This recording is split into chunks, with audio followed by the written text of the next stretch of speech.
মুসলিম দেশে আল্লাহ তাআলা আযাব দিয়ে পাকড়াও করবেন, একটা মুসলিম দেশকে আল্লাহ তাআলা ধরবেন, বাংলাদেশকে আল্লাহ তাআলা ছেড়ে দিবেন না। আমি তো স্বচক্ষে দেখতেছি মুসলিম বিশ্বে আযাব আসার সময়টা চলে আসছে। দুবাই অনেক বড় আযাবের সম্মুখীন হবে, সৌদি আরব অনেক বড় আযাবের সম্মুখীন হবে, কাতার, কুয়েত, বাহরাইন প্রত্যেকটা অনেক বড় বড় আযাবের সম্মুখীন হবে অচিরেই। বাংলাদেশের ভয়াবহতা কেমন হবে এটা আমরা চিন্তা করতে পারি না। স্থানে ভয়াবহ বন্যা, খায়বার পাখতুন সহ অনেক প্রদেশগুলো ডুবে গিয়েছে, অসংখ্য মানুষের প্রাণহানি হয়েছে। ভয়াবহ এই দুর্ঘটনা, আল্লাহর পক্ষ থেকে ভয়াবহ এই আযাব, এটা আমাদের জন্য একটা সতর্কীকরণ। পাকিস্তানে যেই দুর্বিষহ বৃষ্টি বর্ষণের কারণে আপনি দেখেছেন বোমা যেভাবে একটা জায়গায় বাস্ট হয়, বৃষ্টির ঠিক তদ্রূপ একটা জায়গায় বাস্ট হয়েছে। এই ধরনের আযাব আল্লাহ তাআলা সচরাচর সব জায়গায় দেন না। আল্লাহ রাব্বুল আলামিন একটা পরীক্ষা নিয়েছেন পাকিস্তানের এই পাখতু সহ এই খায়বার প্রদেশ সহ বিভিন্ন প্রদেশের লোকদের উপরে আল্লাহ তাআলা বড় ধরনের একটা পরীক্ষা নিয়েছেন। মানুষ পানির সঙ্গে কিভাবে ভাসছে, মা তার সন্তানের দিকে হাত বাড়িয়ে রেখেছে, সন্তান তার মায়ের দিকে হাত বাড়িয়ে রেখেছে, কেউ কাউকে স্পর্শ করতে পারছে না, এবং দেখা যাচ্ছে কেউ কারো সহযোগিতার জন্য এগিয়ে আসতে পারছে না। আমি একটা ভিডিওতে দেখলাম যে লোকটা রশি তাকে দেওয়া হয়েছে, ছুঁড়ে মারা হয়েছে রশিটা ধরার জন্য, তিনি ধরে পার হতে নিয়েছে, অনেক জন মিলে টানছে কিন্তু পানির শক্তির সাথে কুলাতে পারছে না। আপনি চিন্তা করেন এই বৃষ্টি বাস্ট হওয়ার মধ্য দিয়ে একটা জায়গায় হঠাৎ করে পতিত হওয়ার কারণে এমন একটা দুর্বিষহ পরিস্থিতির সৃষ্টি হয়েছে যেটা পাকিস্তানকে এতটা কাঁদিয়েছে। রাস্তাঘাট ভেঙে চুরমার হয়ে গেছে, কারেন্ট থেকে মানুষ বিচ্ছিন্ন হয়ে পড়েছে, সমস্ত সেবাগুলো বন্ধ হয়ে পড়েছে, ক্ষুধার যন্ত্রণায় মানুষের তীব্রতা বেড়েই চলছে, লাশ পর্যন্ত মানুষ খুঁজে পাচ্ছে না, এমন একটা অবস্থা চলছে। তো এই অবস্থায় আমাদের তো একটু চিন্তা করা দরকার যে আল্লাহ তাআলার পানিগুলা কত শক্তিশালী। ইন্নাল মাউজা জাইশুম মিন জুয়ুশিল্লাহ, এই ঢেউগুলো সব হচ্ছে আল্লাহ রাব্বুল আলামিনের এক একটা সৈনিক।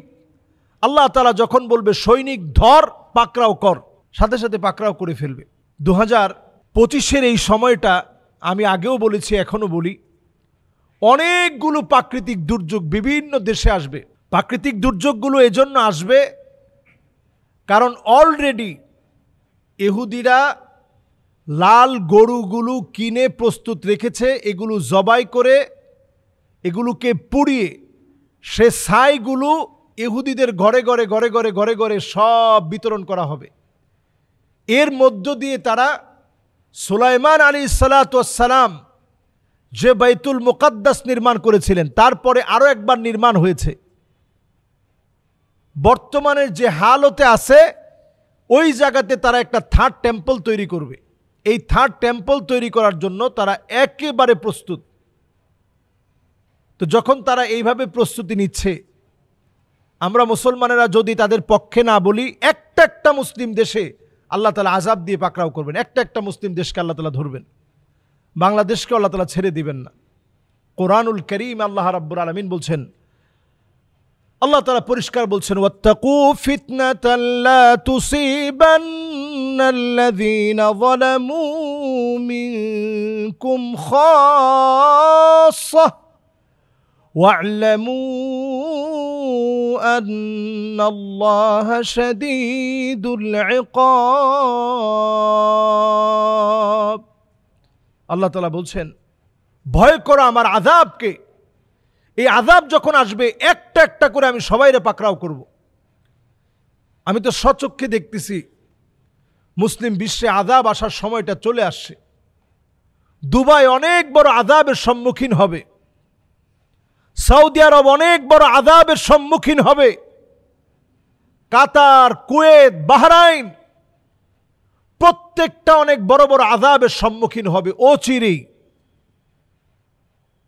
বাংলাদেশের ভয়াবহতা কেমন হবে এটা আমরা চিন্তা করতে পারি না। আল্লাহর কাছে আমি পানাহ চাই, এই দেশটার প্রতি আল্লাহ যদি মায়া করে যদি না ছাড়ে, কত বড় আযাব আসবে এটা আমরা চিন্তা করতে পারি না। বাংলাদেশের জন্য অপেক্ষা করতেছে যেটা পৃথিবীর সবচেয়ে ভয়াবহ ভূমিকম্প এই দেশটার মধ্যে হতে পারে। কারণ আমরা আমাদের ঢাকা শহরটাকে গুনাহের রাজ্য বানিয়ে ফেলেছি। আর এখনকার সময়ে মানুষের কোনো নিরাপত্তাই নেই।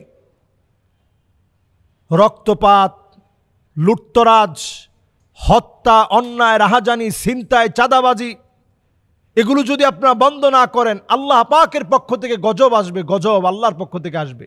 এমন গজব আসবে যেই গজবকে আটকানোর মতো ক্ষমতা কারণে আল্লাহর কোনো আযাবকে আপনি আটকাতে পারবেন না। সেটা হতে পারে এই যে বৃষ্টি আসা, এই যে বৃষ্টি হঠাৎ করে পাকিস্তানে আজকে এই ভয়াবহ অবস্থা, এই বৃষ্টি বাংলাদেশে আসবে না এমনটা বলার তো কোনো সুযোগ নেই। বাংলাদেশের টেকটনিক প্লেটটা নড়বড়ে হয়ে গেছে এবং এটা যে কোনো মুহূর্তে ভয়ঙ্কর অবস্থায় যাবে এবং 9.5 মাত্রার একটা ভূমিকম্প মাআযাল্লাহ বাংলাদেশের দিকে হবে। যদি হয়, বাংলাদেশে কয়েক কোটি মানুষ মারা যাবে, কয়েক কোটি, এবং এই দেশটা 100 বছরের জন্য পৃথিবীর বিভিন্ন দেশ থেকে বিচ্ছিন্ন হয়ে যাবে। আল্লাহর কাছে পানাহ চাই। এদেশের অনেক মানুষ প্রবাসে আছে এবং আল্লাহর অত্যন্ত ভালোবাসার প্রিয় মানুষ এদেশের মানুষ। আমি কোরআনুল কারীম থেকে একটা আয়াত থেকে সবসময় বাংলাদেশের মানুষের জন্য জবাব পাই। আল্লাহ রাব্বুল আলামিন বলছেন, আওয়ালা ইয়ারাউনা আন্নাহুম ইফতানুনা ফি কুল্লি আমিন মাররাতান আও মাররাতাইন সুম্মা লা ইয়াতুবুনা ওয়ালা হুম ইয়াযাক্কারুন। প্রত্যেকটা বছর আল্লাহ রাব্বুল আলামিন একবার অথবা 2 বার আল্লাহ তাআলা শাস্তি দেন।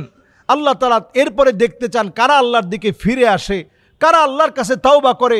বাংলাদেশের অসংখ্য মানুষ আযাব আসার আগেই আল্লাহর কাছে ধর্ণা দেয়, আল্লাহ আপনি মাফ করে দেন, আল্লাহ আপনি ক্ষমা করে দেন। এজন্য দেশের মানুষকে আল্লাহ তাআলা হেফাজত করে। করোনাকালীন সময় থেকে নিয়ে প্রত্যেকটা বিপদ আপদে আপনি তাকায় দেখবেন অসংখ্য আল্লাহর গোলাম তাহাজ্জুদে চোখের পানি ছেড়ে আল্লাহর কাছে কাঁদে।